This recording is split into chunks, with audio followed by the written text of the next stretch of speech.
सिद्धांत में मुख्य रूप से ग्रह का साधन है और उस सिद्धांत ग्रंथ को पढ़ते वक्त कठिनता अनेक आयामों में महसूस होती है और उस कठिनता को दूर करने के उद्देश्य से उस ग्रंथ के अध्ययन में कुछ सरलता लाने के लिए ग्रंथ के विभिन्न अंशों को प्रस्तुत करने के साथ साथ एक प्रक्रम प्रारंभ किए थे चलचित्र का।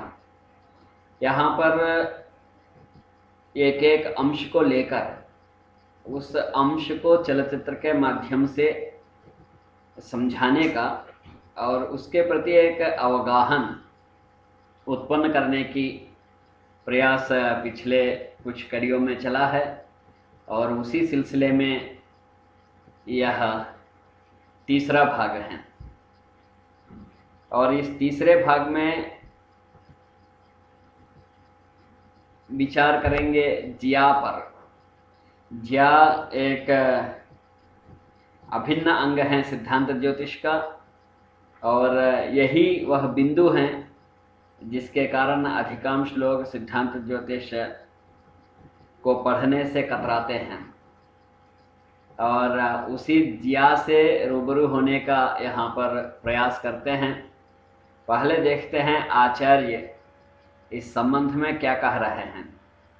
राशिलिप्ताष्टमो भागः प्रथमं ज्यार्थमुच्यते। ये सूर्य सिद्धांत के स्पष्टाधिकार में ज्याखंड साधन के समय आचार्य बताते हैं राशिलिप्ताष्टमो भागः प्रथमं ज्यार्थमुच्यते। राशिलिप्ताष्टमः राशिलिप्त अष्टमः भागः प्रथमं ज्यार्थम उच्यते। वह पहला ज्याखंड ज्यार्थ कहलाता है। कौन सा? राशिलिप्ताष्टम भाग।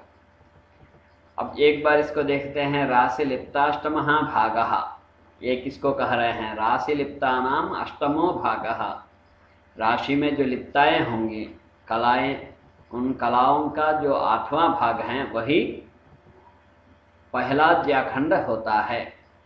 राशि में कुल अंश होते हैं 30 और अंशों में कलाएं होती हैं 60 और कुल मिलाकर राशि में कला होती हैं 1800। और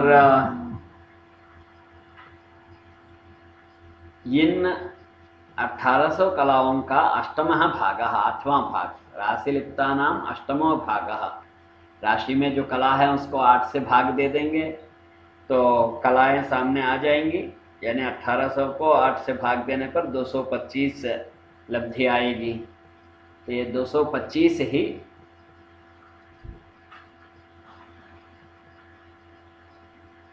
पहला ज्याखंड है।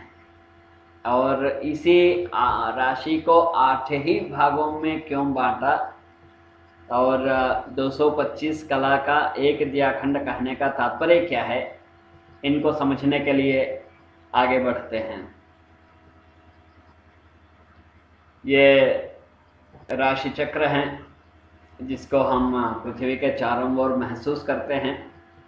ये कोई दिखने वाला चक्र नहीं होता है और इसका पहचान नक्षत्रों से, ताराओं के समूह से और राशियों से होता है। और यह दूरी पृथ्वी से हम बराबर में ही महसूस करते हैं अपने दृष्टि के कारण। और इस 360 अंश के इस चक्र को भी आचार्यों ने 4 भागों में बांटे हुए हैं और उन भागों को हम पाद नाम देते हैं। ये वृत्तपाद हैं। ऐसे 4 वृत्तपादों से बना हुआ यह चक्र है। इसमें हमें आवश्यकता एक समय में किसी न किसी पाद से ही होता है, क्योंकि एक पाद का जो लक्षण है वही बाकी पादों में भी रहता है। इसलिए आचार्य इसको प्रारंभ एक पाद से किया हुआ है। तो यहाँ पर लेते हैं एक पाद, वृत्त का चतुर्थांश, एक चरण। और इसमें भी 3 राशि होंगे, क्योंकि कुल मिलाकर राशि चक्र में 12 राशि। तो इन 3 राशियों में यदि हम इसको एक चरण को यदि विभाजन करें तो इस प्रकार से बनेंगे 3 राशि। और उन 3 राशियों में भी आचार्य यहाँ कह रहे हैं कि एक राशि के जो कलाएं होती हैं, उन कलाओं का जो 8वां हिस्सा जो होता है वह ज्याखंड का पहला ज्याखंड होता है। तो इसमें से हम इतना एक राशि को अलग करते हैं।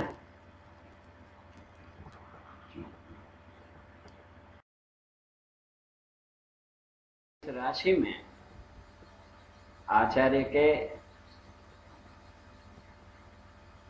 कहने के अनुसार 8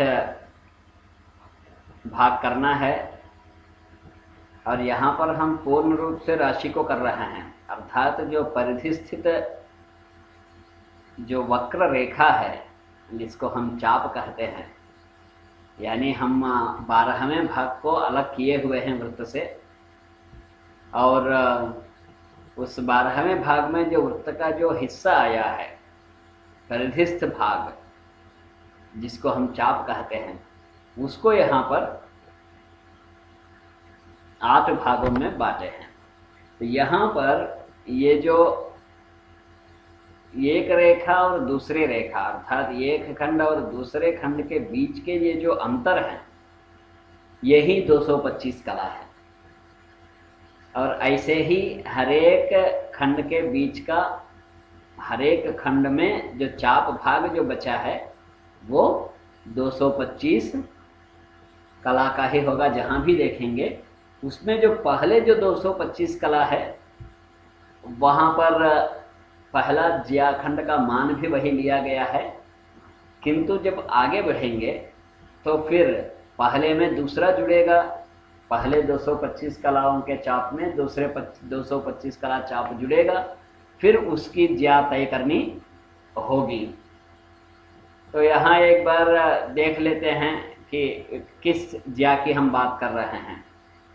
तो ये एक डंडा लिए हैं, लकड़ी जो वक्राकार में है अथवा वक्राकार में नहीं भी हैं, तो हम जब इसको ऐसे डोरी बांध लेंगे तो वो इस तरीके से झुक जाएगा। तो यहाँ पर ये जो लाल वर्ण का जो डोरी हम बांधे हैं वही ज्या है, और वो काले वर्ण में जिस डंडे में हम बांधे हैं वह उस ज्या से संबंधित चाप हुआ। और इस डोरी के बीचों बीच में हम बाण को रखेंगे और उसको खींच के छोड़ते हैं। तो यहाँ छोड़े हुआ बाण से हमें ज़्यादा कोई ताल्लुकात नहीं है। यहाँ बाण को दिखाने का मुख्य मकसद यह हुआ, वही हमारे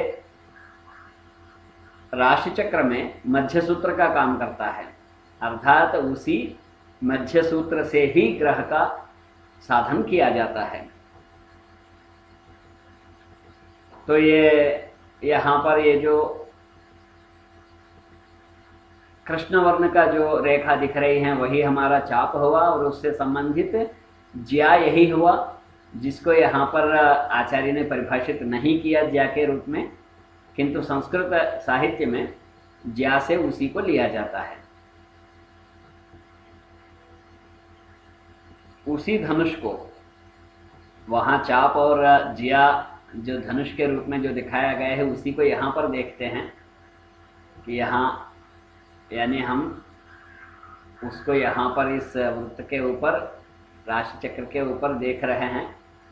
तो वह चाप और उस चाप का दोनों सिरे बांधे हुए वह डोरी, किंतु हमें यहाँ पर मध्य सूत्र से, यह मध्य सूत्र है, इस मध्य सूत्र से ग्रह कितना आगे हैं, कहाँ पर हैं, वो भी उस वक्र मार्ग में, अर्थात उस चक्र के जो परिधि में, जो वक्राकार में जो मार्ग है, रेखा है, वहाँ कहाँ है यह जानना है।